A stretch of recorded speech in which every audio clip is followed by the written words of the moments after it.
Now, a UK government minister has said the impact of the riots which hit parts of the UK over the past 2 weeks will be felt for years to come. Thousands of anti-racism protesters rallied in towns and cities across the UK on Saturday, with people taking to the streets in cities including Belfast, Birmingham, Cardiff and Glasgow. It follows the disorder in areas of England and Northern Ireland fuelled by online disinformation following the Southport attack, in which 3 young girls were killed. More than 775 people have been arrested. Well, the far right used social media to organise some of those protests. With me is Lizzie Dearden, who is a security and home affairs journalist. And I know, Lizzie, you looked on social media at how these far right groups organise themselves. Just take us through how they use social media. Hold on to your hats, folks, because the UK has been on a roller coaster of riots, arrests, and social media scandals. In just 2 weeks, over 775 people found themselves handcuffed, courtesy of the Crown's finest, after protests turned into full-blown street brawls across England and Northern Ireland. But these weren't just any ordinary protests. No, these were turbocharged by online disinformation, a dash of far-right extremism, and a whole lot of misplaced anger. The result? Chaos that'll be felt for years to come, according to one UK government minister who probably didn't expect to be so busy this summer. A massive mobilisation following the Southport attack that took in all different parts of the far right, both in the UK and internationally. There was a mobilisation across different social media platforms, which includes X, formerly Twitter, Facebook, TikTok, Snapchat, and also more encrypted and secure platforms like Telegram. And what they were seeking to do was really use the grief and anger and confusion that so many people felt after the murders in Southport to turn that into something that would be useful to them and the way they see the world, and to get their message out to people. And so what we've seen is the use of protests, the use of misinformation and fake news, all by these different groups trying to get their points across about how they say that non-white people are dangerous, how they say that Muslims are dangerous, to a much wider pool of people. And So how did this all start? Well, it kicked off with a tragedy. 3 young girls were tragically killed in Southport, sparking grief, outrage, and unfortunately a whole lot of online nonsense. Enter far-right groups who saw this as the perfect opportunity to stir the pot. They took to social media faster than you can say retweet, using platforms like X, formerly Twitter, Facebook, TikTok, Snapchat, and even the shady corners of Telegram. Their goal?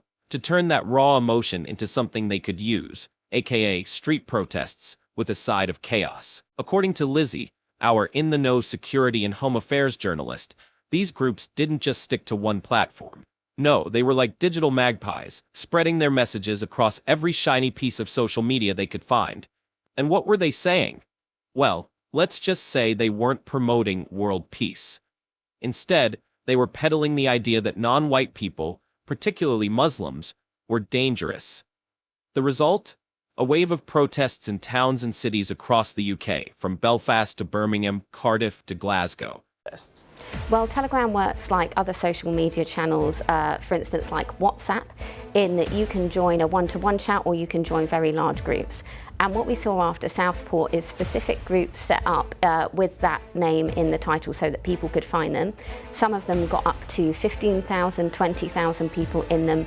But what we saw very quickly is that when the discussion in those groups turned violent, when people started to discuss targeting asylum seekers and mosques, Telegram did take action and take those groups down. So from those very large peaks, they then split into much smaller groups, some of which only had a dozen people in each of them. Now you might be thinking, but surely Facebook and Twitter would shut this down? And you'd be right. Sort of. The mainstream platforms did take some action, but not before a lot of damage was done. Meanwhile, over on Telegram, things got even wilder. Unlike other social media channels, Telegram is like the secret underground club of the internet. You can join private chats, or if you're feeling really adventurous, jump into groups with thousands of like-minded, or should we say, mischief-minded, people. After the Southport tragedy, new groups with names like Southport Justice started popping up like mushrooms after rain. Some had 15,000 to 20,000 members, all buzzing with the same dangerous energy. But when things started turning really ugly, Think targeting asylum seekers and planning attacks on mosques. Telegram finally stepped in. They nuked the large groups from orbit, but the mischief makers simply splintered into smaller groups, still plotting and scheming, just with fewer participants. It's actually a very confusing picture, and part of that is a product of British law. A lot of the offences that people are being prosecuted for example, violent disorder and assault, they don't actually need prosecutors to prove motivation.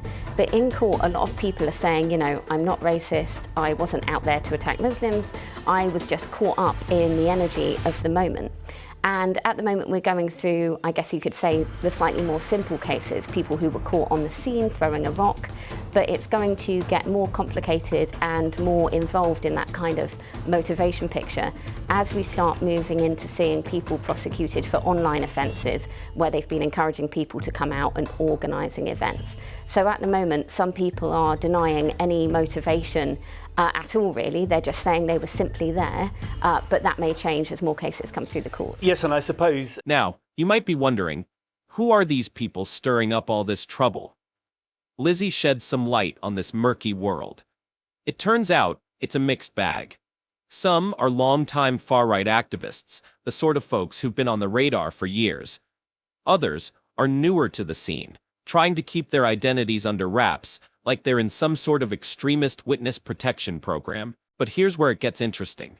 The police have started cracking down, and suddenly, some of these agitators are singing a different tune. The once vocal are now mum, trying to quietly step back from the chaos they helped create. Yet others are doubling down, still pushing for more protests, seemingly unfazed by the legal hammer hanging over their heads. It's actually a very confusing picture, and part of that is a product of British law. A lot of the offences that people are being prosecuted for example, violent disorder and assault, they don't actually need prosecutors to prove motivation. But in court, a lot of people are saying, I'm not racist, I wasn't out there to attack Muslims, I was just caught up in the energy of the moment. And at the moment we're going through, I guess you could say, the slightly more simple cases, people who were caught on the scene throwing a rock, but it's going to get more complicated and more involved in that kind of motivation picture as we start moving into seeing people prosecuted for online offences where they've been encouraging people to come out and organising events. So at the moment, some people are denying any motivation at all, really. They're just saying they were simply there, but that may change as more cases come through the courts. Yes, and I suppose... With all these arrests, the courts have been busier than a Starbucks on a Monday morning. But what's driving these people? Lizzie's been in the courts, watching the parade of defendants try to explain themselves. It's a mixed bag of excuses, with many claiming they're not actually racist or violent. They just got caught up in the moment. Sure, buddy, and I only eat cake when I accidentally trip and fall into the bakery. British law doesn't require prosecutors to prove motivation in cases like violent disorder and assault, which makes things a bit easier on the legal side. But as the cases get more complex, especially those involving online incitement, the "I didn't mean it" defense might not cut it. For now, we're seeing the easy cases, people caught red-handed, or should we say rock-handed, at the scene. These cases wrap up quickly, with defendants pleading guilty faster than you can say, "Your Honor." But soon, we'll get into the nitty-gritty of those who organize the chaos from behind their keyboards. And that's where things will get interesting. When it is someone who's done something that there is video evidence of them carrying something out, that is easier to prosecute and for them to plead guilty rather than something online. Yes, exactly, and that's what we're seeing in the kind of initial wave of prosecutions. Some people are being jailed within 2, 3, 4, 5 days of, as you say, being caught physically at the scene with footage, and they plead guilty and it's over very quickly.